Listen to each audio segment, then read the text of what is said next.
Bueno, buenas tardes a todos, una vez más acá reunidos.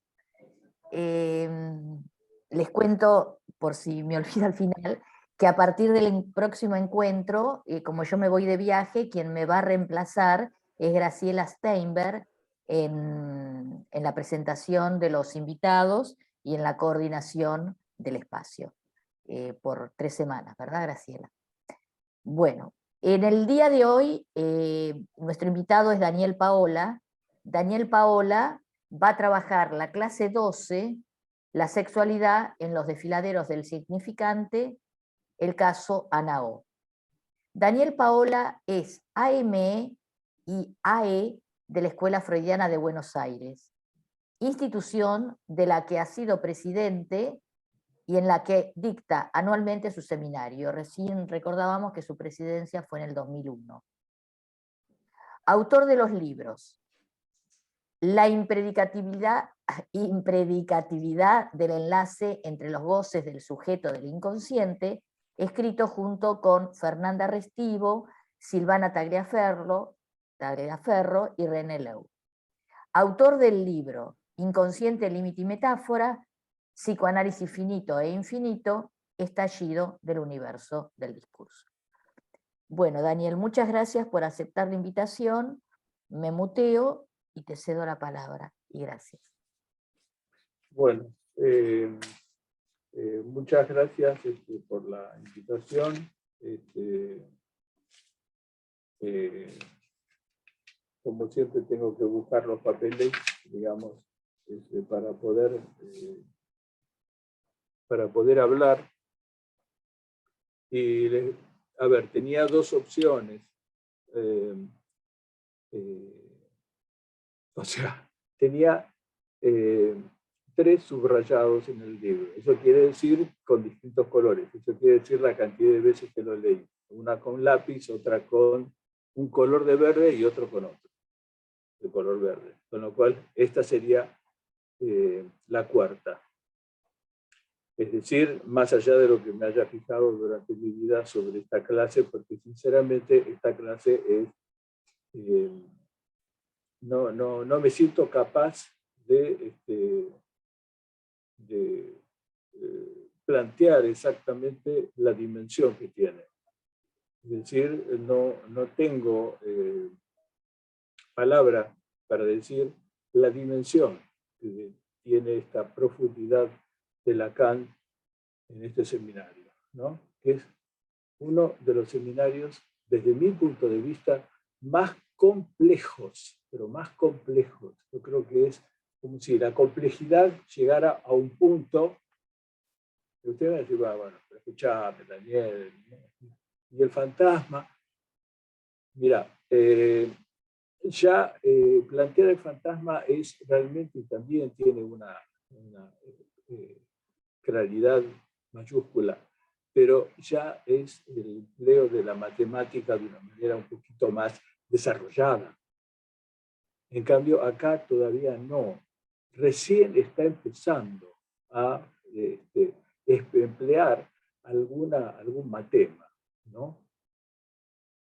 Entonces, lo habrán escuchado a Pablo Amster y habrán ya obtenido la información del cross-cap y por qué el 8 interior. Yo creo que, bueno, me parece brillante Pablo. Es como si fuera un topólogo que puede hablar al psicoanalista. Así que, bueno, ustedes ya tienen alguna idea, digamos, de la matemática que está en juego, ¿no? La matemática que está en juego es cierta topología que Lacan empieza a despuntar, que lo acompañó en la primera etapa de su vida, una topología que es del cross-cap, ¿no? Y del nudo Borromeo. Y también, perdón, el nudo Borromeo. Eso fue un fallido. Del cross-cap se puede deducir el nudo Borromeo.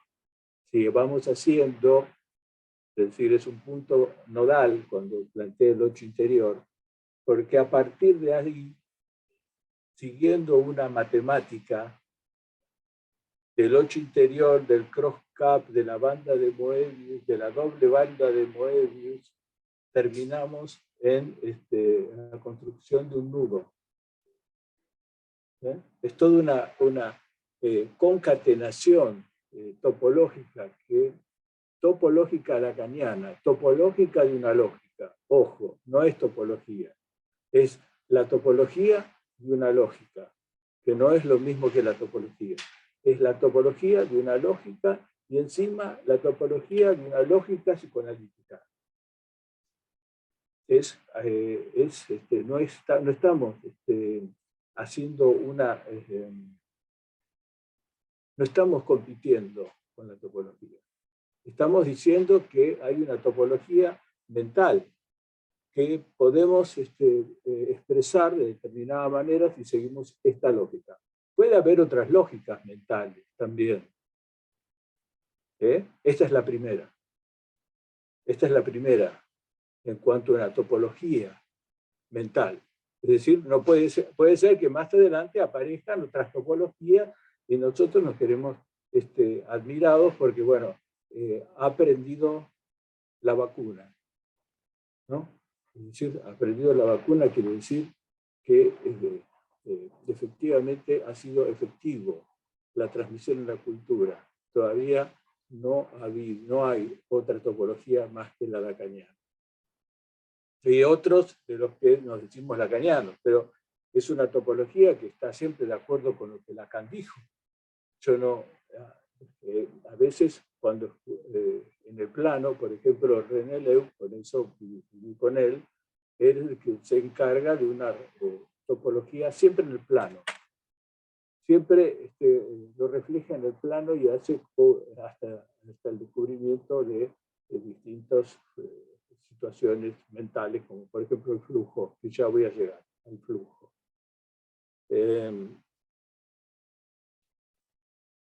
Fíjense que yo leo la primera frase, o sea que dejé el color verde y los del lápiz, salvo en dos observaciones que hice, que lo tengo acá y los voy a leer, hice una lectura actual. La lectura actual tiene una impresionante sensación, que cuando uno lee de nuevo, lee distinto. Y se supone que si lee distinto, no quiere decir que lea mejor, quiere decir que lee otra cosa. Ahora, eso no quiere decir que también tendríamos que pensar qué es lo que dijimos, lo que leímos al principio. Lacan siempre siguió este principio. Nunca se apartó de lo que dijo al principio. Él solamente actualizaba lo que había dicho al principio. Por lo cual, lo que decimos al principio es importante. Por eso, por un buen tiempo, guarden sus apuntes y después no va a hacer falta. Cuando entran en la lógica no va a hacer falta, digamos. Pero al principio es bueno tener, empaparse, vamos a decir, apuntes, hay muchos apuntes, ¿no? Bueno. Empezás en las 4 veces está señalado. La transferencia es la puesta en acto de la realidad del inconsciente. ¡Wow! Espera un poquito, espera. Vamos a hacer, no vamos a hacer, digamos, analizar palabra por palabra, pero vamos a ver qué es. Esto es un toro, digamos. La frase tiene un agujero, que es en acto.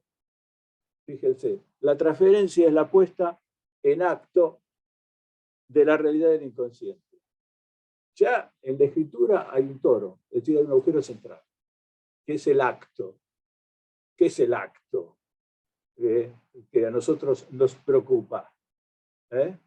Tiene como objetivo la realidad, el objetivo es la realidad,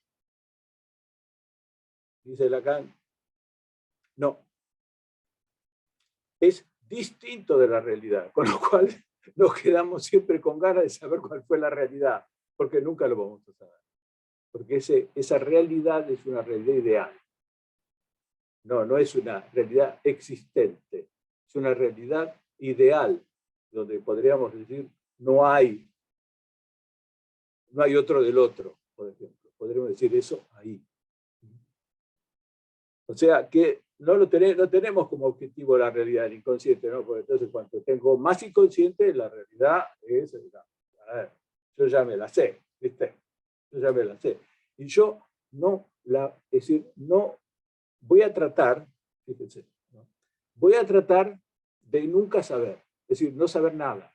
Es decir, mi objetivo es encontrar, si encuentro el punto de la nada, siempre me agarra y me hace lazo con alguna otra cosa. Porque efectivamente esa nada, que es la realidad del inconsciente, porque es distinta a la realidad del inconsciente, esa nada, está puesta por Miller en la pregunta. Discúlpeme, usted está hablando de que no hay relación sexual. No está dicho así, más o menos, pero dice eso. O sea, Miller leyó en todo lo que Lacan dijo en esta clase del 29 de abril del 64, que puede ser que no haya relación sexual, entonces el inconsciente. Y entonces Lacan le dice que lo más importante es el deseo del analista. Vamos a seguir por ahí. No se detuvo en lo que dijo Miller. Porque si se hubiera detenido lo que Lacan decía, ya no entendíamos nada. Porque primero tenemos que pasar por el deseo del analista como para después arribar al punto de que no hay relación sexual. Primero hay que acceder al deseo del analista. Usted me va a decir, no, pero la no relación es lo que implica el deseo del analista. Sí, ahora lo sabemos. Ahora lo sabemos después de haber leído a Lacan. Pero en ese momento, lo que Lacan estaba tratando de decir, ¿qué era esa realidad distinta, esa realidad distinta del inconsciente que no es la realidad? Bueno, parte del enseñante. Esa realidad parte del enseñante, el que enseña.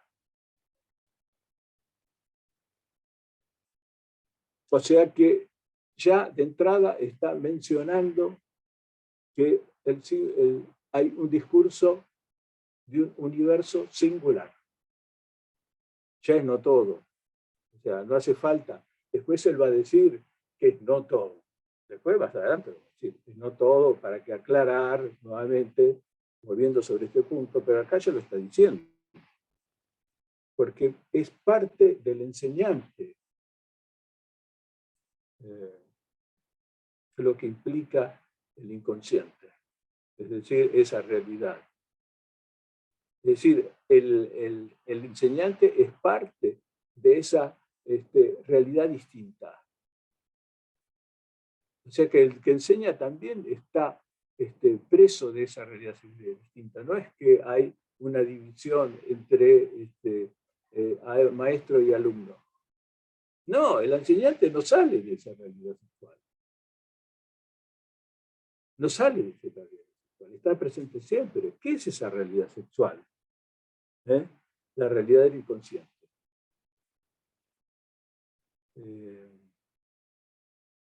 O sea, ya en este punto de la realidad del inconsciente, que no es la realidad del inconsciente es la realidad sexual. Por eso es distinta de la realidad. Porque la realidad del inconsciente es la realidad sexual. Eso está diciendo.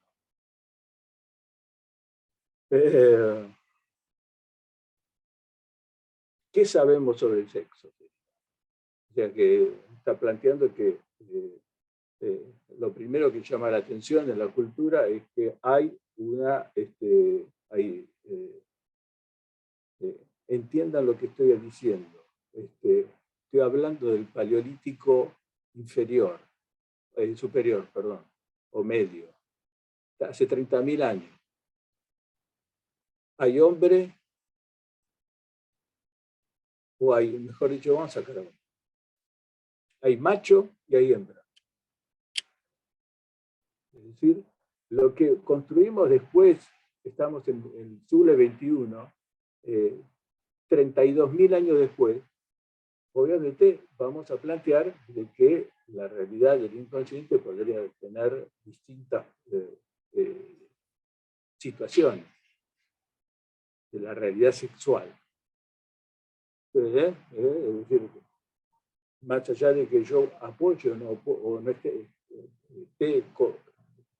participando o no de los géneros, es lógico que tiene que haber géneros, porque cada vez hablamos más, pero tiene que estar ligado al cuerpo.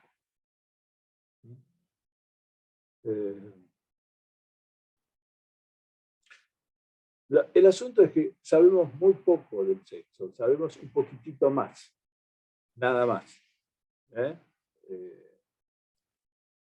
¿Y cómo es que, por qué sabemos un poquitito más? ¿En relación a qué sabemos de un poquitito más de la realidad sexual del inconsciente? ¿Por qué? Bueno, porque efectivamente la muerte está en relación.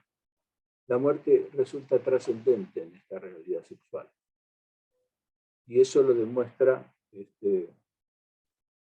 lo trascendente de las culturas que de alguna manera dejaron monumentos, templos o lo que fuera a los que eran de alguna forma importantes. Es decir,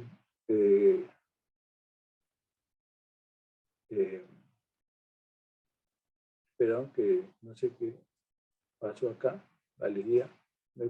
Yo me siento mejor así, en Valeria, porque no me veo. No está ahí. No sé si les pasa, pero tener ahí al monstruo ese.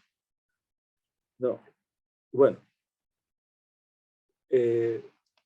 Hace un ejemplo entre la realidad del caballo y la realidad del hombre. Bueno, sí, es lógico, digamos.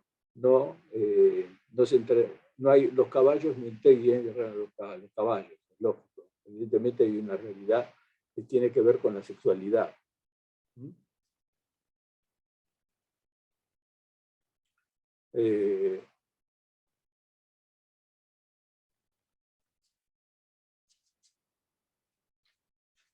Como hay una combinatoria en la realidad, como hay una combinatoria entre la relación entre el macho y la hembra, entre el macho, entre la hembra y la hembra, y todo lo que se les puede ocurrir,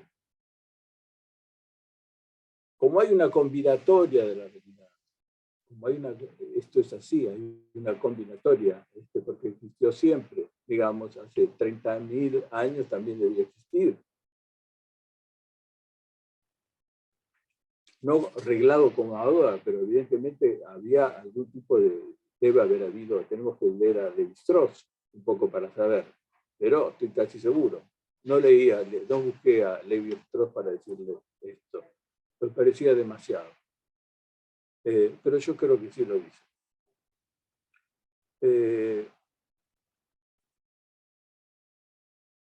Cuando llega a esa combinatoria, dice Lacan al hombre en el sentido del estilo, cuando llega al hombre en el sentido del estilo. No es que llega al hombre antes que a la mujer, habla del hombre, lo van a leer en el Joyce Lexington, en los últimos escritos, que él dice l'homme, como para que se entienda que no está diciendo hombre en el sentido del privilegio masculino, es que tiene que seguir, si no tenemos que romper todo, tenemos que seguir la línea que decía Buffon, l'estile c'est l'homme, o sea, el estilo es el hombre. No es que nosotros estemos diciendo que somos machistas, sino que el estilo es el hombre, dijo Buffon, y eso guió todo la revolución, diría, mental que implicaba el racionalismo. O sea, en oposición a... No es que Buffon no fuera racionalista, pero tenía una diferencia importante con Voltaire, ¿no? O sea, esos eran enemigos. Y fíjense que él pone, el estilo es el hombre, cuando habla de esto, cuando el significante llega al hombre.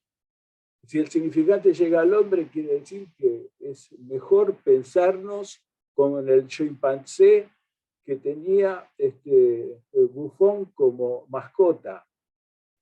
Saben que Buffon tenía un chimpancé como mascota. ¿Por qué? Porque él decía que podía llegar a lograr que la educación del chimpancé. Es decir, a ver si podía, si él creía en aquel momento que había una evolución que podía permitir la transmisión del lenguaje. Todavía no se había probado. ¿Y qué hacemos si vivimos con un orangután? Bueno, evidentemente, yo creo que el orangután nunca habló, ¿no? Eso ya lo sabemos, pero en aquel momento no fue una suposición, ¿cierto? A ver, fíjense que Lacan se ubica en este lugar, en el lugar casi del equívoco, en el equívoco sexual. Es decir, el punto donde estaba equivocado Buffon. Vamos, Buffon, te equivocaste. Los racionalistas, Voltaire no se equivocó nunca. No admitía el equívoco. Es decir, el racionalismo es un nacimiento que aparece en el fin del romanticismo alemán en oposición al racionalismo, adoptando el efecto del racionalismo, ¿no? Por eso se fue a la Salpêtrière Freud cuando quiso educarse un poquito sobre lo que estaba pasando, ¿no? En el mundo de la psiquiatría. Lo que sabemos del sexo es que hay mitosis. Y eso se estudia en histología, pero no importa. También ustedes lo estudian, los que no son médicos, que son psicólogos o asistentes sociales o lo que fueran, en algún momento tuvieron que aprender que hay mitosis. Eso se puede, a ver, se sabe sobre el colegio secundario. Hay mitosis y por lo tanto hay un proceso de doble reducción y ahí podemos encontrar las células sexuales, que son doble reducción, implica que tienen solamente un cromosoma, es decir, una X y un Y. O sea, yo puedo tener, un hombre puede tener espermatozoides X e Y, y en la mujer siempre aparece el X, perdón. Bueno, es una confusión seguramente debida a mi estructura inconsciente mental de encontrar el I en la X. Bueno, es un chiste que me estoy haciendo a mí, ¿no? Para pasarlo un poquito mejor. Como no los escucho a ustedes, bueno, yo me divierto con lo que estoy diciendo. Ahora, lo más importante es que destaca una palabra,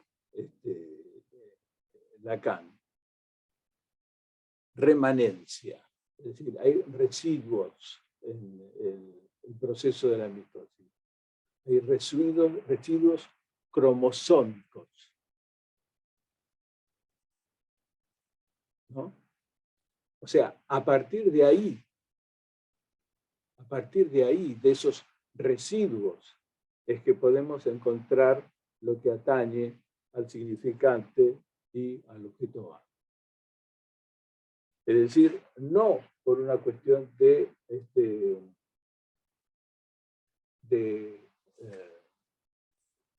sustancia, ¿se entiende? No porque es una cuestión de la sustancia, como un residuo, entonces encontramos los significantes y el objeto A. No es que yo estoy de acuerdo con ese lugar arcaico que es pura sustancia, como Jung dice, sino que hay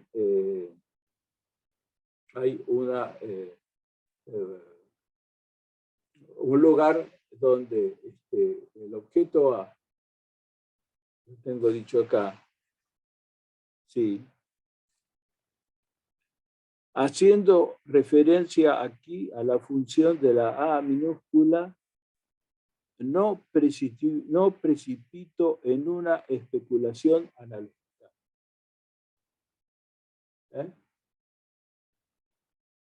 Tan solo indico una afinidad de los enigmas de la sexualidad con el juego del significante.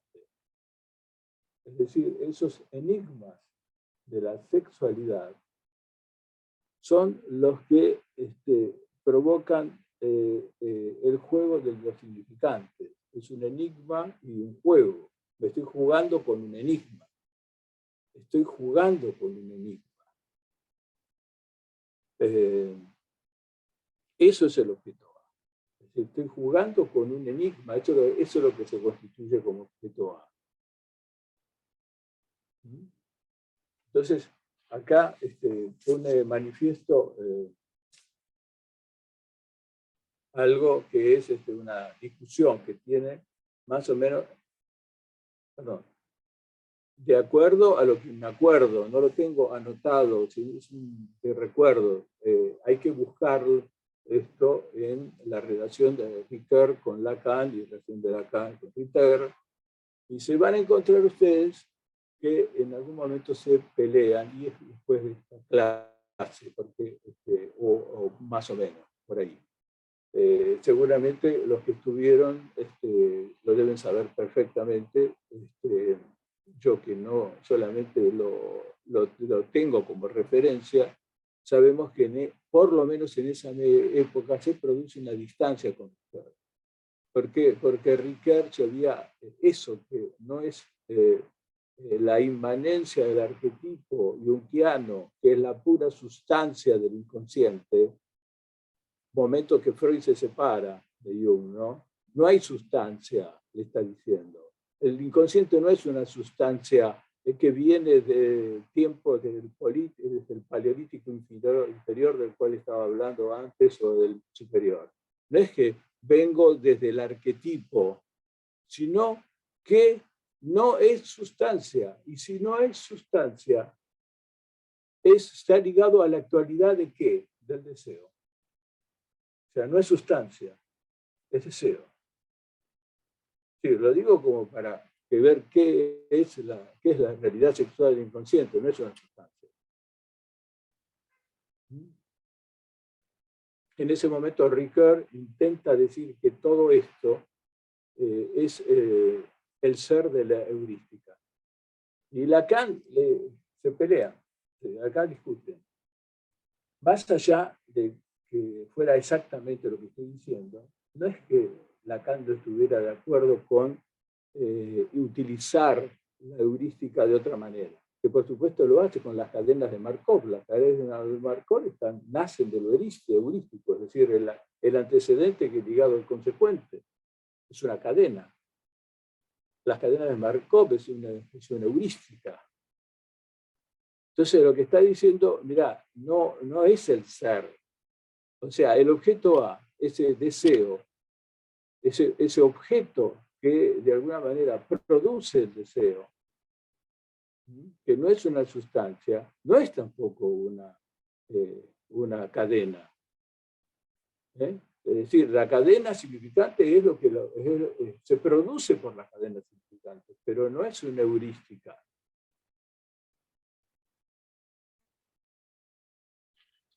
¿Por qué dice que tenemos que considerar la cadena, pero eso no es exactamente el deseo? ¿Por qué?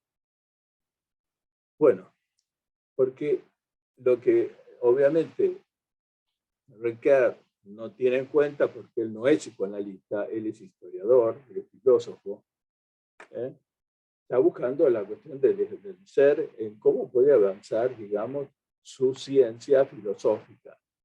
Pero acá se separa, porque le está diciendo, se produce una separación con Ricoeur, donde le dice a Ricoeur, hay un punto que nace definitivamente de una demanda. Es decir, el psicoanálisis nace de una demanda. Nosotros vivimos de una demanda. Nos tienen que demandar para que nosotros podamos interpretar. Nos tienen que demandar primero. El primero es la demanda. Este es el punto nodal de la realidad, del acto. Es decir, no es el acto, ya fuimos viendo cómo se fue apartando de la realidad hasta llegar a la realidad sexual, y ahora estamos en el punto donde esa realidad sexual demanda. Ya dijo, no se trata de ninguna sustancia, no es nada analógico a los restos que se pueden encontrar en la división cromosómica, de ninguna manera. Pero ni siquiera son analógicos.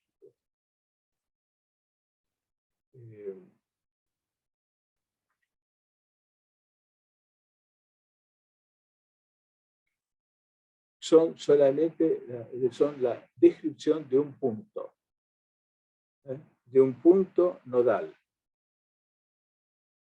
Siempre hay un punto. Es decir, cuando estamos hablando del inconsciente, hay un punto. Lo que descubrimos es que hay un punto. Y ese punto, que es el inicio, digamos, de una matemática, termina diciendo en Ancor que el grupo Bourbaki ha determinado que el punto es un 4. El grupo Bourbaki. Eso lo dice en el seminario 20. El grupo Bourbaki es un grupo de matemáticos de la época de Lacan, ustedes lo saben, que de una manera, haciendo uso del sarcasmo, se llaman Bourbaki, en relación a que fue el general francés que nunca ganó una batalla en la guerra franco-prusiana, que duró como 10 años, 10 o 20 años, no sé cuánto duró, entre 10 y 15, ponele. Nunca siempre estuvieron en guerra, entre los 60 y los 70 estuvieron en guerra, y nunca había ganado una batalla, y estaba tan deprimido que dice la anécdota que se quiso suicidar, pero cuando se quiso suicidar, la bala no salió. Así que, bueno, ¿cómo no lo vas a ver? Bueno, si no, a ver, sí.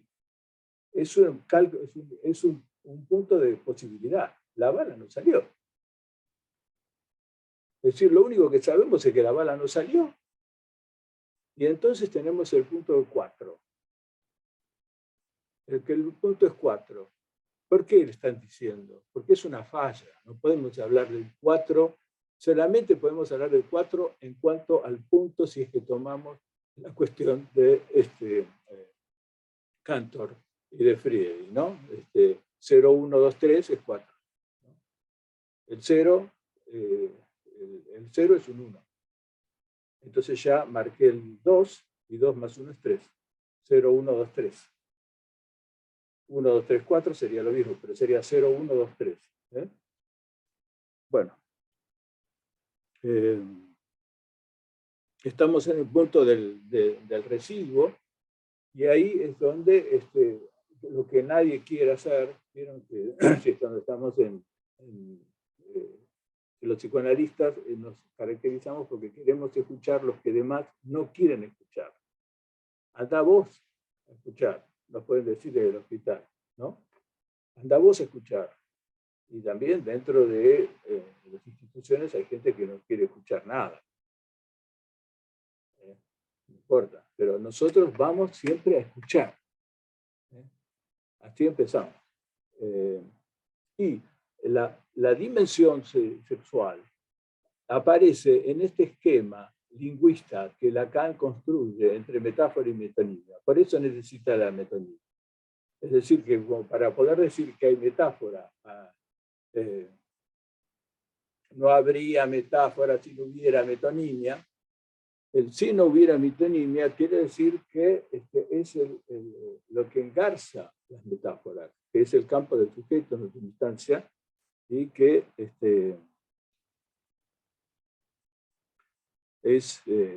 la expresión de que hay una metáfora imposible, ¿no? Que es la metáfora de la metáfora. La metáfora de la metáfora no existe. ¿Cómo se llama? Metonimia.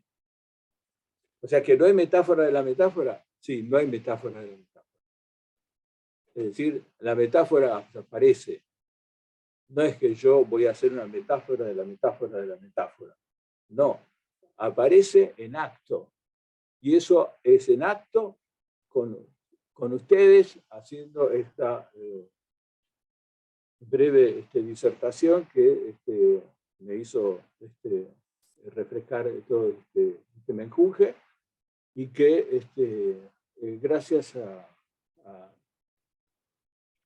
a esa situación puedo repasar nuevamente a detenerme en la demanda, que Ricard no tuvo en la mano, ¿no? Bueno, después habla de Ana O. Es un problema de hablar de Ana O, porque está mezclada entre la Ana O de la pseudociesis que sufre en relación a Breuer con la pastilla de la papilla. Hay una versión que habla de la papilla, con lo cual habla de el sueño de Ana Freud con hay una mezcla lacanazo, pero por eso no quiero meterme en esa mezcla, porque es una idea de Lacan. Me parece que yo lo respeto a Lacan, pero yo no quiero decir lo que estoy lo mismo. Simplemente digo que Breuer fue el creador de la chimney cure, o sea, de la cura, digo yo, de la chimenea. Vieron que hay muchos que solamente vienen a disollinar, solamente necesitan ser escuchados, y así razonan. Y entonces uno dice, me parece que esto para así, esto para acá, y qué sé yo. Y entonces después de un año y medio dicen, bueno, la verdad es que me ayudó mucho, pero yo ya me puedo arreglar solo. Perfecto, pero a ver, ¿eso es inconsciente? Sí, porque si hay un deseo del analista, esto es lo que voy diciendo, si hay un deseo del analista, por supuesto que fue inconsciente, y por lo tanto eso se lo provocó el deseo del analista, que seguramente convocó a la demanda para decirse como se dijo.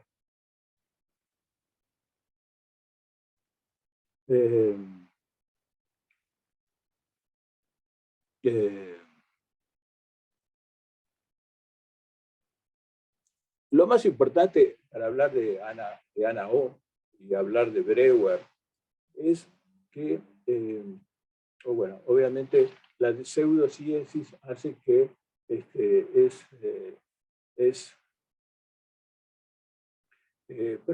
posible la desexualización. Bueno, lo mejor que tiene que pasar es que existe la desexualización.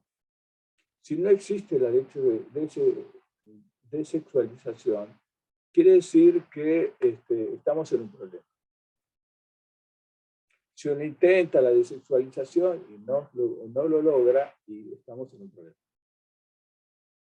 Si uno está todo el tiempo tratando de decir de que no hay sustancia, que efectivamente hay solamente demanda, no.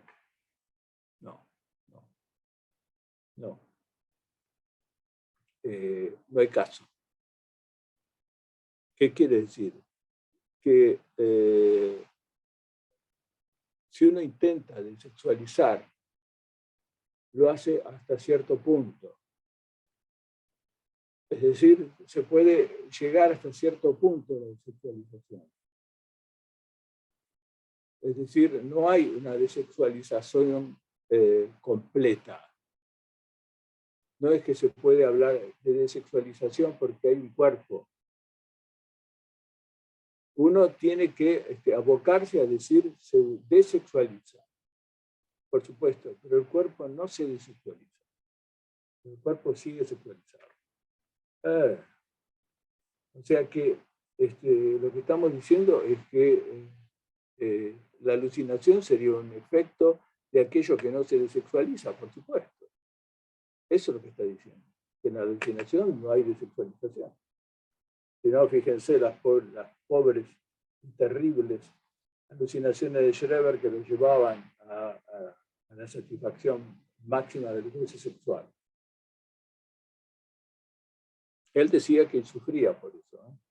Eso es lo que dice durante todo el libro, de una manera muy romántica. Dice que, a ver, estaba todo el tiempo en un goce sexual, donde estaba internado, ¿no? Y que eso era imposible de soportar. Eso dicen las memorias. Con lo cual uno hace todo lo posible para la desexualización. ¿Sí?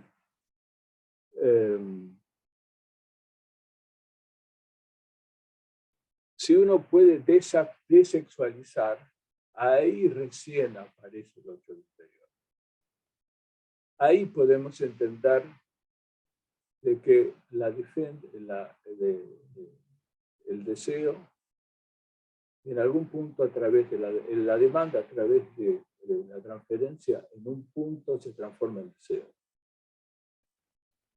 Gracias a la interpretación analítica. Y ahí está siempre en juego, ¿no?, la identificación al analista.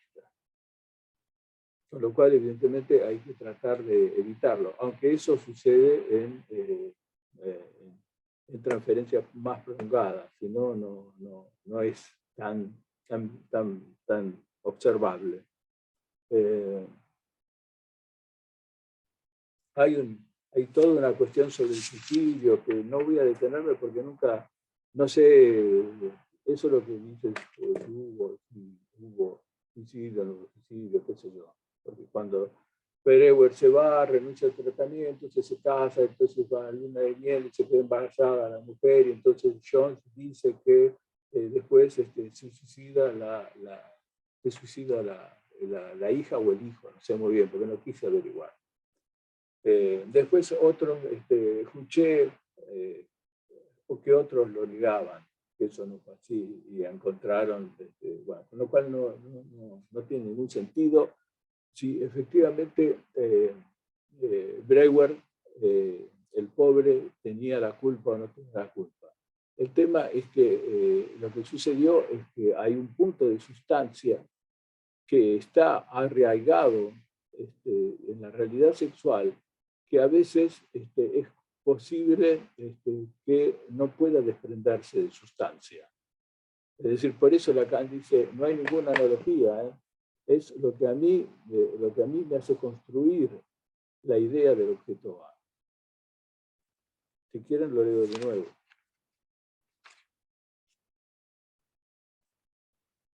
Haciendo referencia aquí a la función de la A minúscula, no me precipito en una especulación analógica. Dice que no, la analogía no. Te lo puedo repetir, no hay analogía. El objeto A no hay analogía con ese goce de sustancia. Tan solo indico una afinidad de los enigmas de la sexualidad con el juego del significante. Es una afinidad. Es una afinidad, digamos, al cual hay que llegar en el punto de la desexualización, pero lo que sucede es que hay muchos que no pueden, cuesta trabajo desexualizarlo, pero esa es la dirección de la vida.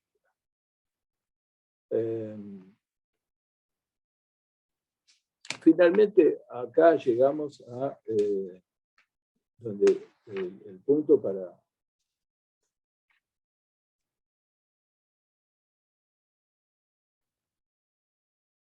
Lo que buscamos es el deseo de la dependencia de la demanda. Lo que hace el analista es el deseo de la dependencia de la de la demanda. Es decir, como analista, como si soy analista, no puedo negarme. Podría ser así. Sí, por supuesto me puedo negar. Puedo decir, no, no quiero saber más nada y ya está. Pero si uno no lo hace, ese objeto el deseo de la dependencia de la demanda es lo que estamos buscando todo el tiempo. Es decir, que alguien pueda, que se desprenda, digamos, la demanda, hasta que finalmente no se encuentre sentido. Si no se encuentra de sentido por mucho tiempo, es un problema. Ahora, siempre después de una sesión tiene que haber un tiempo en el cual uno no encuentra sentido. Y que después las palabras vengan como recuerdo después a dar ese sentido que se perdió. Despacito.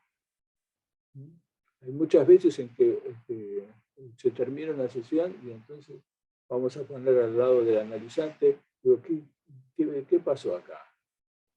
No me dijiste nada. Y el analista se pasó, obviamente hizo 10 interpretaciones, ¿no? Y entonces, pero no me dijiste nada. Bueno, en ese caso, lo que habría que decir es, bueno, no, mira, te dije 1, 2, 3, 4, 5, 6, 7, 8, 9, 10, por supuesto. Y decir que hay que esperar que eso vaya pasando, digamos, que es un proceso dinámico el psicoanálisis. Es decir, lo que pasa en una sesión es muy probable que repercuta en la otra, pero tal vez un poquito antes de tener la sesión. Y si uno se analiza 2 veces mejor, porque eso se va produciendo con más rapidez. Y si lo hace 3 veces por semana, todavía mejor. Hasta que, bueno, llega un momento en que el inconsciente ya tiene una realidad sexual que no es más que nada, el objeto parcial, lo que antecede a la angustia, ¿no? Llegamos hasta acá, hasta eso, dice. Hasta acá, dice hasta eso. Está criticando a Abraham porque diciendo, no se trata de ir a la madre completa, eso no es el objeto A. O mejor dicho, si ese es el objeto A, nosotros lo que tenemos que hacer es ir a lo que antecede a la minúscula. Lo que antecede. Y ahí es donde efectivamente tenemos que terminar diciendo no hay relación sexual. Ahora, de acuerdo, pero no hay relación sexual no quiere decir que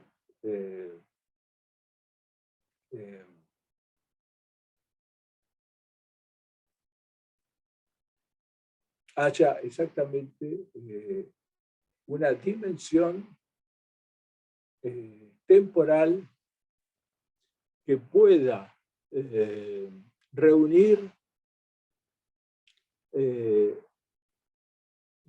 un acto de repetición como si fuera algo repetido.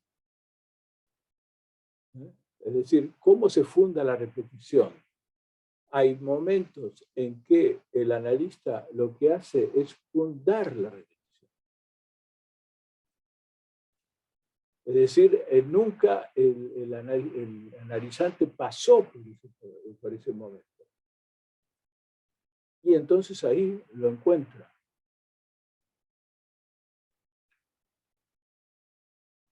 Las cruciales son las que indudablemente no es que vamos a ver 1 o 2 o 3, hay muchas repeticiones y hay distintos tipos de repeticiones. Lo que digo es que hay repeticiones cruciales que se encuentran muy bien descritas en la topología. Es decir, hay algunas, por ejemplo, que yo dijera, la sexualidad no, de la sexualidad es sustancia.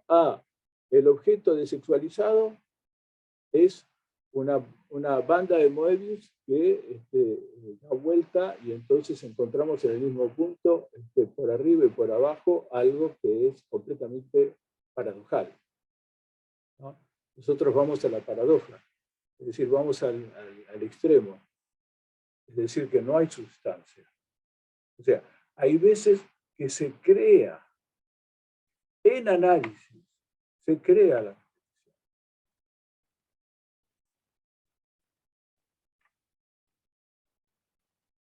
Y bueno, no tengo más que decir que si lo estoy diciendo es porque a mí me ha pasado, me han sucedido en analizantes que, bueno, estaban muy angustiados o deprimidos, qué sé yo, y bueno, en sesión fueron encontrando esa repetición.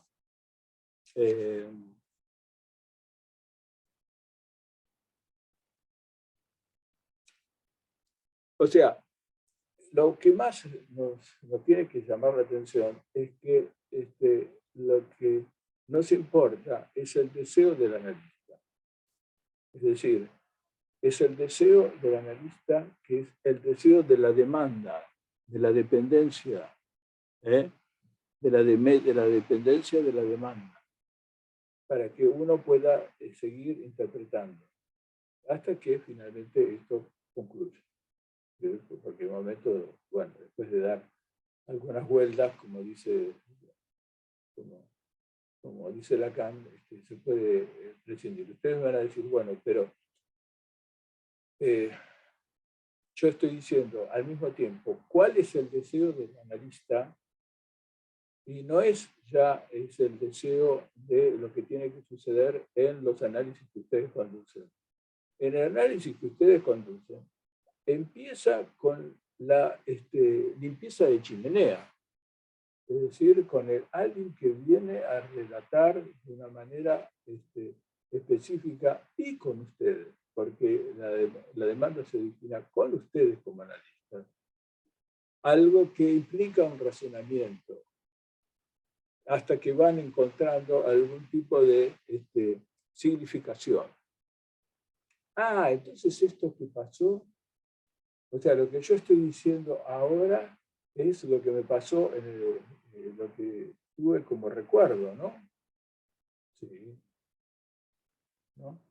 Era un momento donde en una sesión hablábamos de levantar una pared. Es decir, dijo 2 veces levantar una pared. En un recuerdo y levantar una pared en otro lugar, y había dicho levantar una pared antes en otra sesión. Con lo cual, levantar una pared para él es importante porque marca momentos de su vida. O sea, tiene que ver con el analista que va encontrando esa intensidad, se puede decir,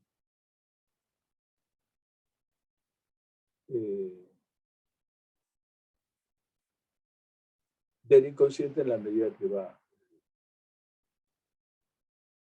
progresando el análisis. Bueno, hasta acá.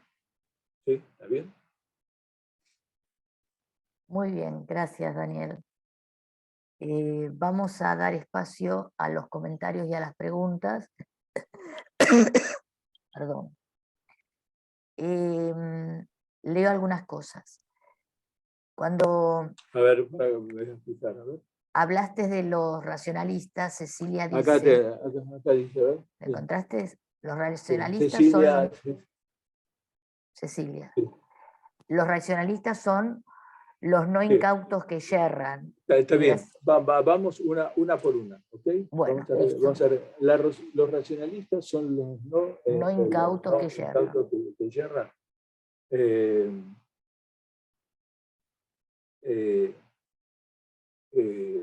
Perfecto. Sí. Los racionalistas son los no incautos que yerran. O sea, obviamente...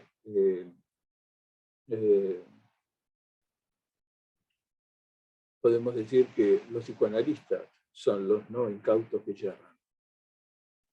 Es decir, a mí, porque podemos plantearlo de distinta manera, ¿no?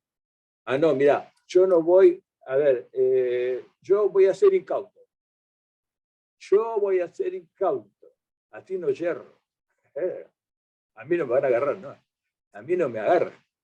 Yo no voy a ser incauto. ¿Sí? ¿Qué pasa? ¿Qué día es hoy? ¿Qué día es hoy? ¿No? Menos mal que me avisaron, menos mal que me acordé, porque podría haber pasado. Lo estoy diciendo a mí, conmigo en chiste. Menos mal que me acordé que teníamos que la clase, ¿no? Bueno, un poco, ya estoy un poco en el punto donde es difícil sacarse esta afirmación. Yo no quiero ser incauto. O si yo soy incauto, si yo me pongo en la posición del incauto, entonces no voy a yerrar, dicen. ¿No? O sea, yo soy incauto, no yerro. No, para. Por más que te pongas incauto, vas a llegar al error. A ver, de todas maneras nos encontramos con el error. O sea, es el raciocinio, el racionalismo del inconsciente, pero el racionalismo del inconsciente se mezcla, eso es lo que estoy haciendo en mi seminario, es donde estoy mostrando que la identificación nace de la conjunción de lo que implica el racionalismo con el romanticismo alemán, porque el romanticismo alemán es lo que da lugar a Freud, ¿no? Y Freud se nutre de Heine, que es un romántico que se va a París, pero en forma intencional a vivir a Perú, porque en París piensa que está Venus. Lo dice en una poesía que lo escribe cuando a los 31 años cruza el Rin. Dice, acá están todos dormidos, me voy a París, que acá hay Venus que a mí me interesa. Bueno, obviamente, sin embargo, se puede leer la cuestión del fantasma, Lacan deduce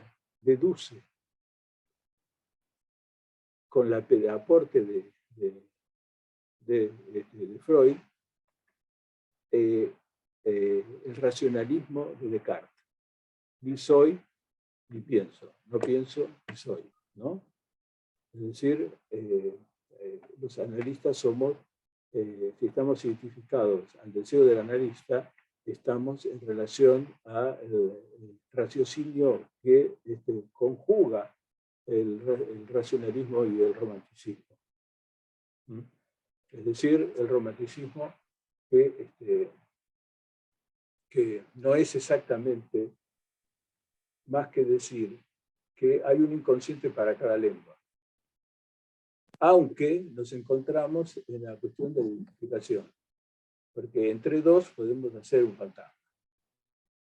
Eso quiere decir, yo necesito a un ser viviente con quien pueda hacer un fantasma, es decir, una relación objeto. Bueno, no importa. ¿Se entiende?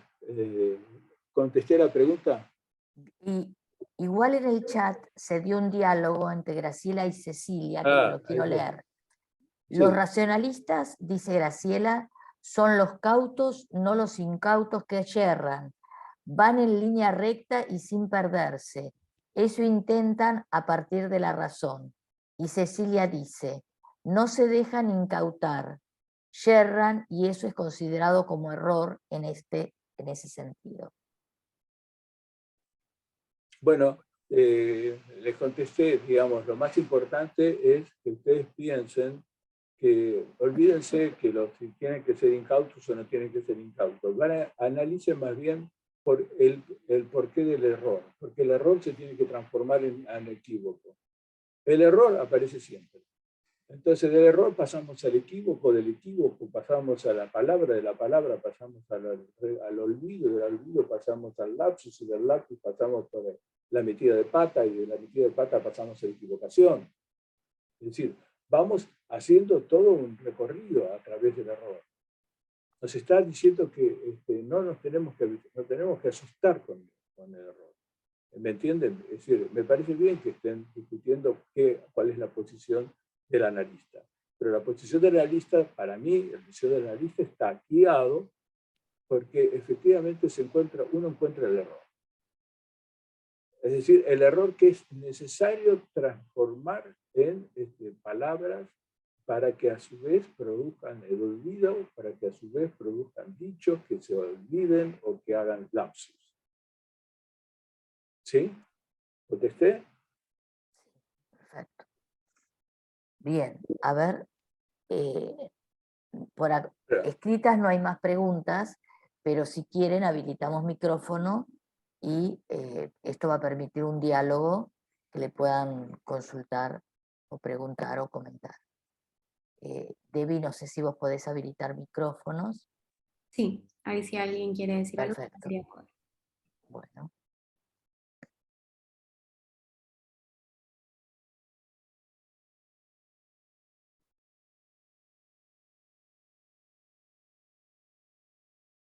Hoy estás calladito, Carlos Benítez, siempre participas. ¿Cómo estás, Carlos? Sí, no, lo que pasa es que no tengo algo muy, ¿cómo te podría decir? Muy articulado, pero sí hay un montón de cosas que me inquietan de lo que plantea Daniel, ¿no? Esta cuestión de cómo caemos siempre en el sustancialismo, Sí. en el materialismo, necesitamos ese punto de apoyo y qué difícil correrse de ahí, ¿no? Creo que por ahí también va el deseo del analista. Cómo apostar a esto sin caer tampoco en una metafísica, ¿no? Un terreno ahí tan... No, perfecto. No, justamente tan inarticulado. no Carlos, tal cual, es lo que fue más o menos una devolución, te agradezco, que de alguna manera resumen lo que estaba diciendo, ¿no? Qué difícil que es el deseo del analista sin caer en una filosofía del ser, ¿no? Es decir, cómo transmitirlo. Por eso digo que es difícil, no me parece que sea fácil, digamos. No, ojo, que ya analista, no es que yo digo psicoterapeuta analista, yo digo que cuando uno se pone a escuchar, el efecto analítico aparece, que es lo que uno después no sabe, que no sepa bien qué hacer, es otra cosa. ¿Eh? Es decir, no importa que... es decir, me cuenta, lo que yo sé es que cuando se produce un efecto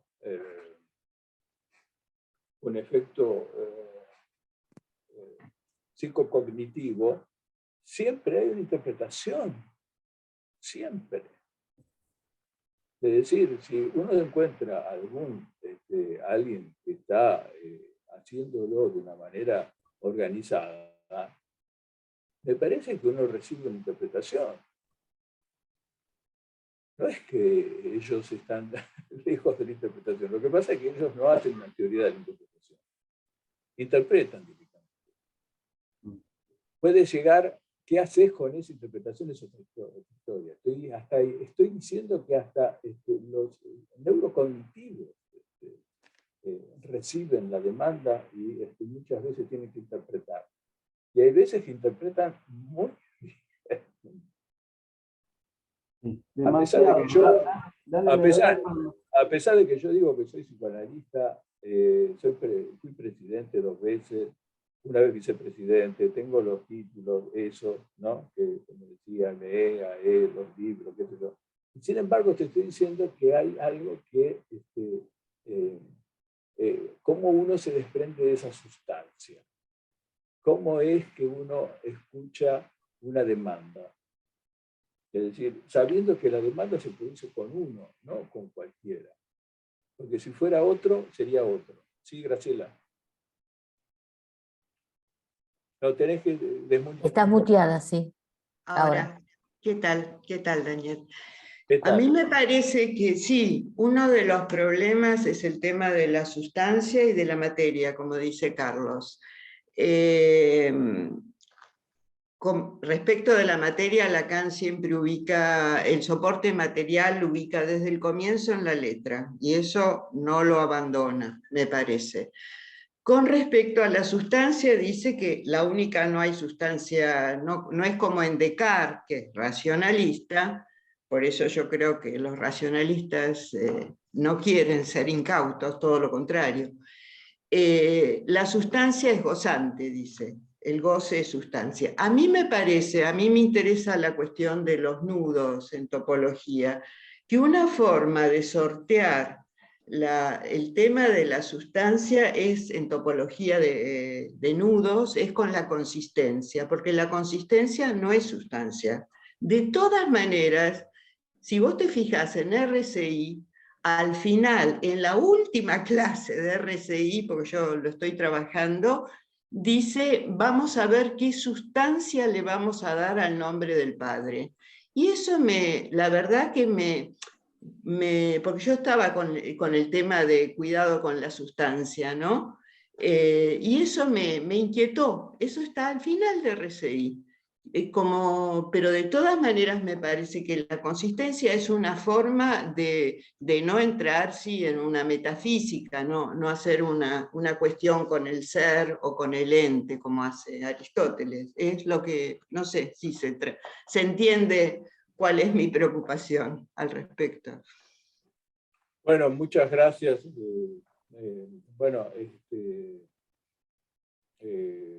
Bueno, hay un punto, hay una letra que es el souffrance, ¿no? Una primera materialidad. Es verdad que hay una primera materialidad del discurso en souffrance, ¿no es cierto? Que está bien descrito en la letra robada, por ejemplo, ¿no? Claro. Pero es una letra bien, donde uno tiene la sensación de que se produce la materia en el punto donde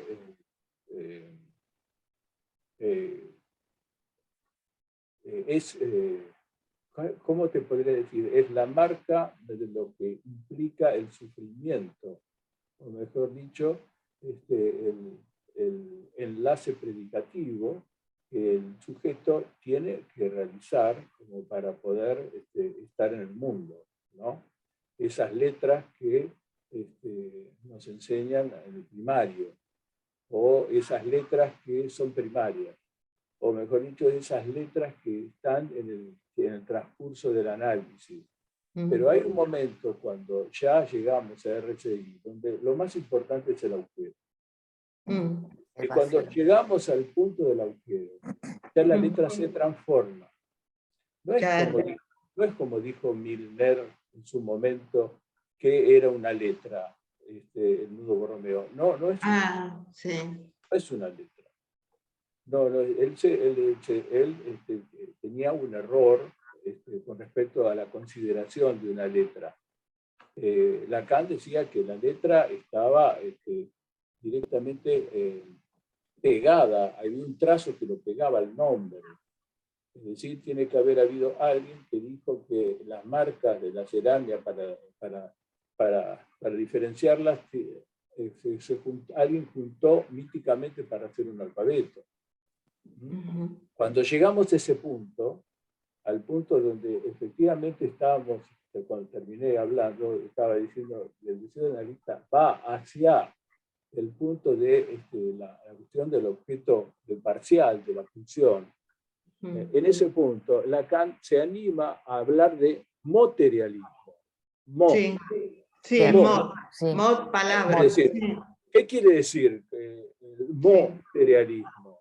Que ya no es una letra que efectivamente uno encuentra como en cuanto al sufrimiento, sino que es una letra aislada que se puede, ojo, es la misma situación, no es solamente cuestión de afinidad, no es una cuestión de sustancia, pero era la época en la cual Lacan lo invitan a que esté presente en un acelerador de partículas, y entonces le demuestran cómo en el lugar donde no había nada, puesto en un lugar de aceleración, se encuentra la masa. Es decir, le demuestran aquí está la masa, ¿no?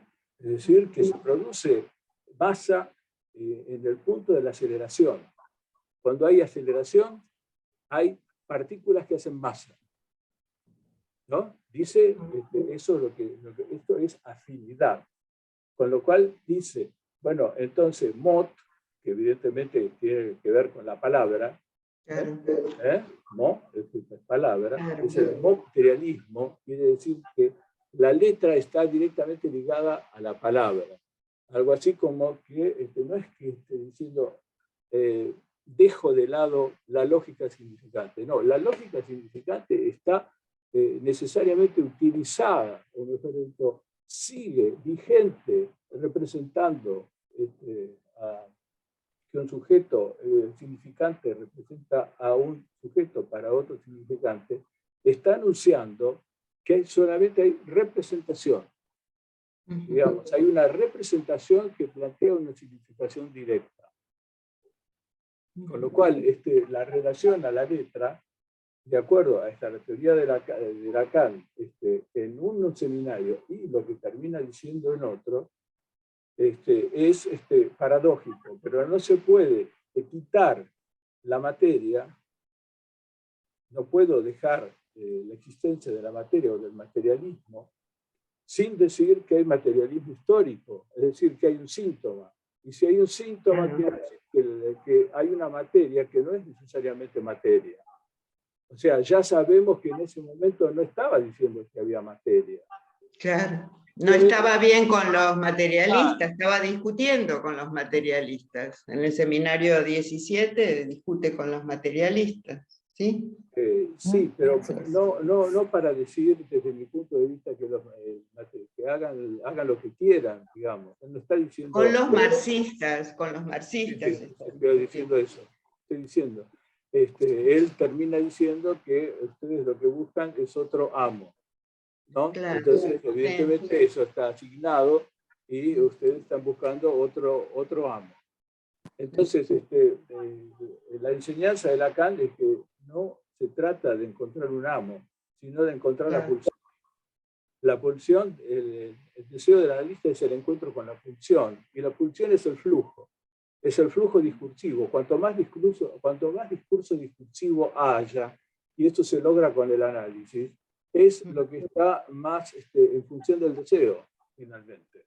Y eso se logra directamente con una relación de una letra que ya no es encifrar, sino que directamente está en relación a los S1, que son los que comandan las escenas del sueño, y que nos establecen distintos S2 en los sueños, digamos, como personas, ¿no es cierto? Que uno sigue teniendo la suerte, si uno está de acuerdo, de soñar, inmediatamente acordarse, y inmediatamente olvidarse si uno no lo necesita. Pero el momento de despertar sigue existiendo, con lo cual sigue habiendo figurabilidad dentro de los sueños. Quiere decir que el S1 sigue estando. Y hay, por lo tanto, hay cada vez más identificaciones. Y si hay más identificaciones, la relación del S1 a la produce un flujo. Y eso es el lugar de la producción. Es el lugar de la producción según dice en la primera clase del saber de la analítica. Esa es la última elaboración teórica que yo propongo, digamos, solamente leyendo a Lacan. No es que es mi versión de Lacan. Todo el tiempo estuve diciendo, hay una versión de Lacan. Yo entiendo lo que ustedes dicen con respecto a los racionalistas, lo están diferenciando de los que no lo son, está perfecto. Lo que quiero decir es que yo lo tengo que decir cómo lo pienso yo. Es decir, no es que yo. ¿Cómo lo piensa? Sería más bien, ¿cómo lo piensa él? El analista que hay en vos. Es decir, ¿cómo lo piensa él? ¿Entendés? Es decir, es bueno que... El analista. Ese es el analista, digamos, que no soy yo. Claro, eso, el analista que nos habita. Si nos habita y cuándo nos habita. Claro, pero estoy diciendo que no soy yo. Claro. No soy yo el que está hablando. Claro. porque si no estoy hablando, aunque ustedes me pueden interpretar. Estoy hablando como analista, y sin embargo estoy hablando como analista. Es decir, es una doble negación. No soy analista, porque soy analizante, estoy hablando como analizante, y por lo tanto se me puede interpretar. Es, digamos, una paradoja. Bueno, fue muy interesante, gracias, Graciela. Fue lindísimo lo que me hiciste poder decir. Muchas gracias. Carlos quería, mientras hablabas, quería No, pero- acotar todo el tiempo, no sé qué querías decir, pues te veía No, como con ganas. Sí, tenía una pregunta, pero la contestó Daniel. Daniel en el transcurso. Era esta cuestión que dijo al principio de hablar sobre el flujo, y bueno, ahora Lo habló aclaró. sobre esto, y bueno, contestó lo que yo tenía para preguntar. Así que Bueno, muchas gracias a Graciela, porque si no, no hubiera podido hablar del flujo. Bueno, Pero me lo había olvidado, gracias. Bueno, eso es una cuestión inconsciente, y gracias a Graciela, que tiene una escucha analítica, lo pudo arrimar como para que yo lo pudiera decir. expresar. Por eso estaba agradeciendo. Bueno, creo que dejamos acá, muy interesante la exposición, la verdad abriste muchas puntas importantes. Así que te agradecemos. El año que viene nos volveremos a ver. La semana que viene queda a cargo de la coordinación Graciela Steinberg por 3 semanas, hasta octubre en que regreso. Y nuevamente, Daniel, muchísimas gracias por aceptar la invitación. Abrimos los micrófonos y les damos un fuerte abrazo, ¿les parece? No, muchas gracias.